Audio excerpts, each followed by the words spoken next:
Halo, Assalamualaikum warahmatullahi wabarakatuh. Sebelumnya perkenalkan, nama saya Herdi Nur Fauzi. Saya mahasiswa Universitas Mercu Buana semester 6.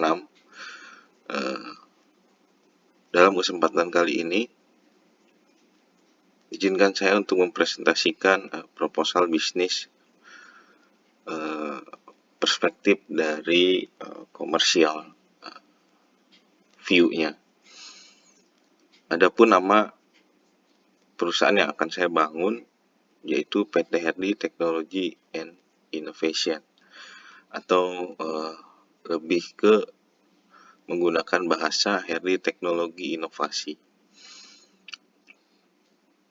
Perusahaan ini bergerak di bidang otomasi dan pembuatan software, komersial software.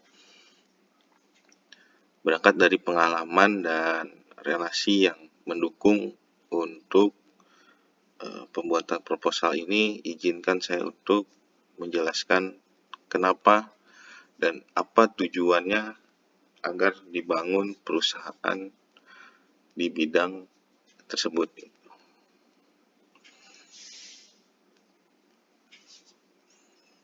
Di page awal ini ada beberapa yang akan secara garis besar menggambarkan ikon kita bisa membuat solusi maker untuk dunia manufaktur. Terus juga kita bisa memberikan service itu berupa layanan konsultasi ataupun suggest untuk solusi yang ada di proses manufaktur. Lalu juga ada pembuatan software. Software di sini bisa berbentuk software security, software serialisasi, software desktop yang bisa digunakan dan dinamis sesuai dengan kebutuhan pengguna. PT Herdi Teknologi Inovasi berangkat dari kebutuhan pasar yang sekarang terjadi big issue yang terjadi di lapangan adalah menuju ke peraturan pemerintah menuju industri 4.0. Jadi kebutuhan pasar sekarang itu adalah teknologi terbarukan, peningkatan kualitas industri, kualitas output produk yang dihasilkan, dan keamanan produk yang dihasilkan. Terus kebutuhan juga mengenai inovasi. Inovasi di sini bisa kita sebut dengan upgrade ya, sistem yang sudah ada kita perbaharui dengan teknologi yang terbarukan. Kita bisa mensuplai juga barang-barang yang dari Eropa, terus juga yang mengikuti regulasi luar. CRF21, kita juga sudah menuju ke sana. Saya berikan contoh kasus seperti regulasi BPOM yang mengharuskan industri manufaktur membuat identifikasi produk menggunakan 2D code pada setiap produk dengan tujuan peningkatan kualitas dan keaslian produk yang beredar di pasaran. Jadi maksud BPOM membuat regulasi ini agar semua produk yang ada yang akan mereka pasarkan itu terdapat kode unik atau kode yang berbeda-beda pada masing produknya dan dibuat dalam satu kode yang bisa di-scan oleh siapa saja. Bisa menggunakan smartphone atau barcode scanner. Mungkin untuk end user atau pengguna terakhir bisa menggunakan telepon pintar atau smartphone. Kebutuhan ini menjadi kesempatan yang bagus untuk para developer software membuat sistem untuk menjalankan regulasi ini. Karena inti dari sistem ini adalah software yang terintegrasi dengan berbagai macam alat dan berbagai macam sistem yang sudah ada. Jadi dibutuhkan sekali observasi yang cukup dalam mengenai pembuatan software ini. Jadi muncullah dari kami solusi yang bisa digunakan untuk mengurai regulasi dari BPOM ini. Pertama, pembuatan software yang dapat terintegrasi dengan mesin cetak dan barcode scanner. Tentunya software ini akan tertanam dalam satu unit komputer dan menjalankan semua protokol industri yang ada di proses manufaktur tersebut. Yang kedua, pembuatan sistem sortir dengan industrial scanner. Maksud sistem sortir di sini adalah sebuah sistem yang dapat memisahkan produk yang berbarcode dan sudah teridentifikasi dipisah dengan produk yang tidak ada barcode atau gagal cetak atau apapun itu pada saat proses ini terjadi. Jadi semua produk dipastikan rilis dengan barcode. Yang ketiga, pembuatan sistem ini harus terintegrasi dengan BPOM Mobile. Jadi latar belakangnya adalah BPOM sudah memiliki aplikasi yang dapat memverifikasi sistem yang kita buat di industri ini.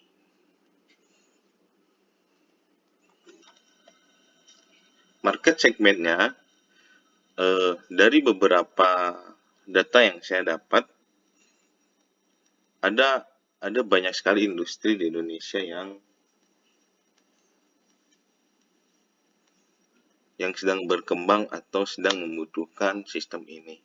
Tapi kami melingkari, meng-highlight bahwa pharmaceutical lah yang memang harus pertama dibuat. Karena kenapa? Bagi kami, obat-obatan itu harus memang dijaga keaslian produknya, apalagi obat-obat yang masuk ke dalam tubuh, seperti obat injeksi. Obat vaksin juga kita sebut itu injeksi, terus juga infuse. Makanya kita highlight, karena pasti regulasi BPOM ini akan diterapkan lebih dulu pada dunia farmasi.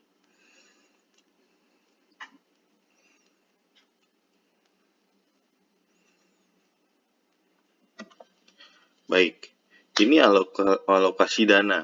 Alokasi dana ini saya buat sesuai dengan kebutuhan internal. Dalam arti belum untuk produk yang akan kami pasarkan. Di sini ada beberapa item-item yang akan menunjang utilitas kami untuk bekerja. Pertama tentu perizinan badan usaha, karena membuat perusahaan perseroan terbatas itu ada biaya yang memang harus kita keluarkan. Sewa kantor, terus pasang AC, instalasi telepon, instalasi internet, komputer yang akan kami jadikan server, yang akan kami jadikan database, semuanya akan disimpan di situ. Lalu laptop karyawan, tentu saja kita sediakan 3 unit, terus kursi meja kerja, lalu TV LED untuk monitor atau kita ada apa untuk keperluan meeting atau pembahasan konsep, terus printer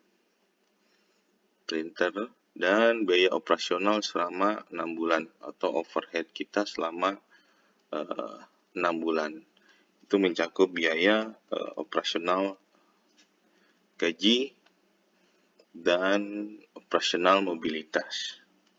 Dan total investasi tunainya sekitar Rp374.500.000. Oke.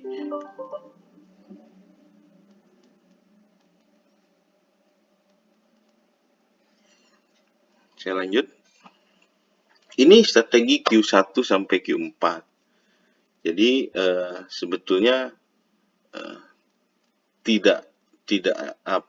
belum ada target yang begitu spesifik dalam perencanaan ini, akan tetapi ini Q1 sampai Q4 yang harus kita jalankan di awal. Pertama itu rekrutmen karyawan atau orang. Rekrutan SDM ini sangat penting bagi kami dan kami harus jalankan ini secepat mungkin agar target-target kami yang lain itu menjadi tercapai juga. Pertama, perekrutan SDM, marketing, sales engineer tentunya bisa menggunakan orang yang sudah berpengalaman, minimal tidak spesifik di produk ini, akan tetapi sudah terbiasa menjual barang di manufaktur. Lalu SDM untuk engineering. Diprioritaskan untuk electrical engineering dan software engineer.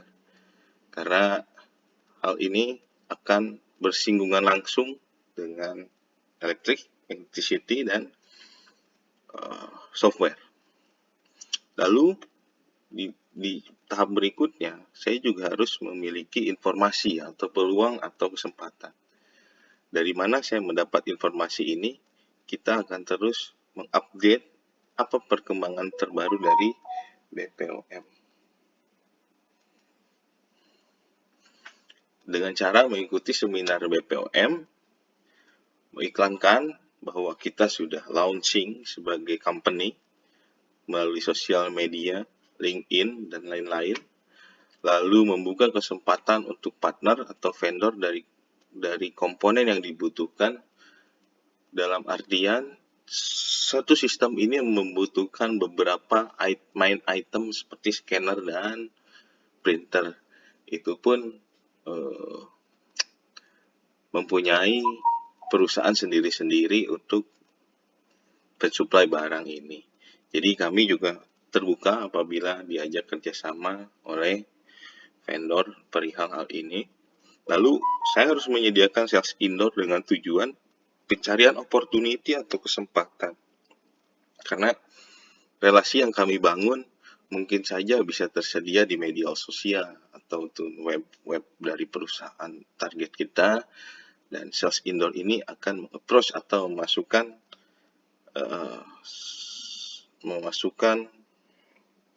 brosur atau proposal yang akan kita buat dan mencarikan kontak yang tepat untuk kami membicarakannya lebih lanjut. Lalu, adapun juga kami pasti harus membangun relasi dengan pihak luar. Kami harus mencari dan mengembangkan relasi dengan perusahaan penyedia barang agar informasi tidak putus pada satu sisi. Lalu terakhir adalah tool requirement. Tool requirement ini seperti alat penunjang kami untuk melakukan demo dan presentasi di customer kami. Lalu tentu saja PDCase for engineers untuk menghandle beberapa keperluan yang harusnya ada, yang harus ada. Oke. Saya lanjut. Ini saya hanya jabarkan dari Q1 sampai Q2 karena keterbatasan waktu yang saya miliki. Oke. Pada Q1 di pembukaan perusahaan dan berbelanja keperluan untuk operasional. Pada Q2 membentuk tim marketing, engineering, dan tim keuangan untuk selanjutnya merumuskan action plan yang akan kita lakukan. Lalu perekrutan sales engineer dan software masih di Q1. Lalu di Q2 grand opening, deklarasi, pemasaran virtual, sales indoor, approach, masih di Q1 juga. Minimal kita harus dapat 10 calon pelanggan dari proses yang sebelumnya kita lakukan, mendapat vendor dan pensuplai barang atau material. Lalu masuk ke Q2, kita mempunyai proyek dengan nilai lebih besar dari 200 juta. Satu sistem serialisasi ini memang kalau full bisa mencapai lebih dari 1 miliar nilai proyek gross. Lalu pada Q2 juga, jadi pengerjaan satu proyek ini bisa memakan waktu 14 sampai 30 hari kerja. Jadi target kami menyelesaikan pekerjaan ini tidak loncat kuartal. Jadi kita harus finishkan ketika kita mulai bulan Mei, Juni atau Juli kita harus bisa selesai. Lalu di Q2 terakhir target kami adalah mempunyai pilot project untuk kebutuhan strategi marketing kami ke depannya. Tanpa pilot project kita tidak punya trust kepada customer yang lain. Minimal satu kita sudah menyelesaikannya dengan baik.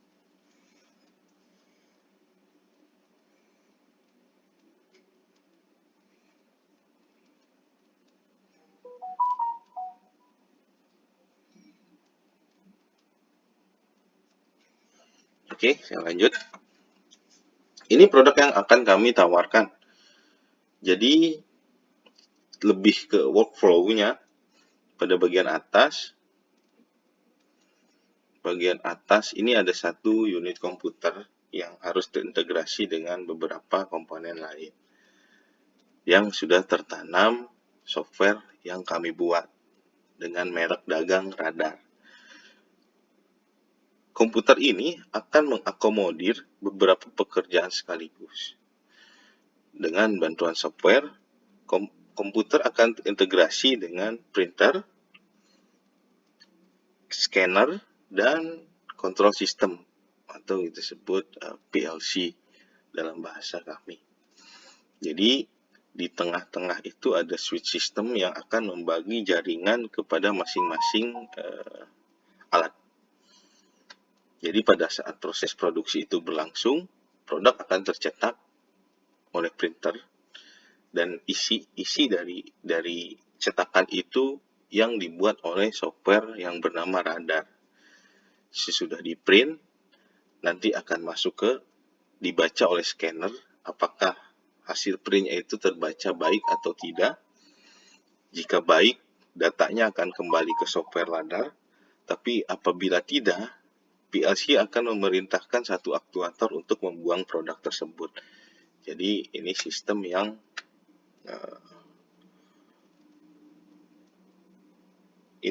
yang sebetulnya sudah aman untuk digunakan dan sudah diuji. Adapun harga sistem yang kami buat adalah seperti ini. Yang pertama adalah printer unit dengan harga COGS atau HPP itu di angka 90 juta. 90 juta dengan harga jual kita markup 30% untuk margin, jadi seharga 117 juta. Jadi semua masing-masing item ini kami ambil marginnya 30%, kecuali jasa instalasi dan jasa dokumentasi. Jasa instalasi ini pasti akan memakan biaya dan waktu yang cukup lama. Dan dokumentasi ini pasti kita akan membuat sesuai dengan keinginan dari pengguna. Lalu yang paling mahal di sini adalah Radar software. Kenapa software ini bisa mahal?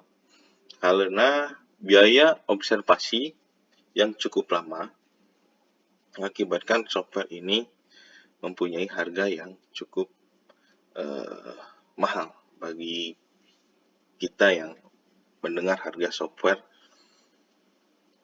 semahal ini, itu sekitar 500 juta rupiah. Jadi sebelum software ini dibuat, dilakukan observasi, dilakukan juga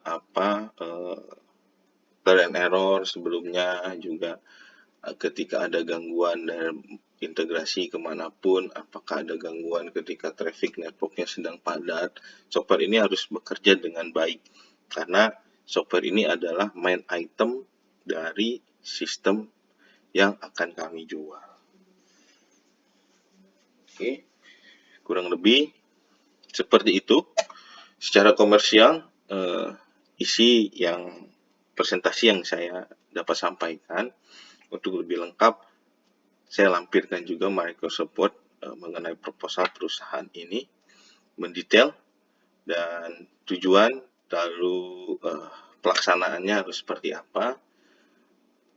Mohon maaf sebelumnya atas keterbatasan saya ini. Terima kasih. Wassalamualaikum warahmatullahi wabarakatuh.